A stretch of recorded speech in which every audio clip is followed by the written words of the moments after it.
मिनासान konnichiwa. आज हामी lesson 4 को ग्रामरहरुको बारेमा सिक्दैछौँ।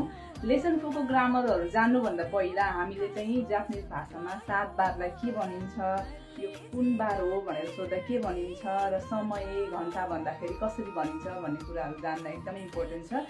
7 बारको नाम र समय भन्न जान्यो भने यो लेसन 4 को ग्रामर एकदमै सजिलो हुन्छ है। त्यही भएर मैले सबैभन्दा पहिला तपाईहरुलाई चाहिँ बारहरुको नाम यहाँ लेखेको छु। तपाईहरुले मिनिङमा पनि पढ्नु भयो होला, मैले यहाँ लेखेको छु। योबी भनेको चाहिँ बार हो, निच्योबी भनेको आइतबार, गेचुयोबी भनेको सोमबार, खायोबी भनेको मंगलबार, सुयोबी भनेको बुधबार, मोकुयोबी भनेको बिहीबार, किन्योबी भनेको शुक्रबार, दोयोबी भनेको शनिबार। यो चाहिँ जापानिज भाषामा बारहरुको नाम भयो। योबी भनेको चाहिँ कुन बार भयो। यसको अर्थ कुन बार भन्ने बुझाउँछ। यो बार सोध्दा प्रयोग गरिन्छ। नान्योबी भनेको कुन बार हो। नान्योबीलाई नान भनेको कुन भयो, योबी भनेको बार भयो। नान्योबी भनेको कुन बार।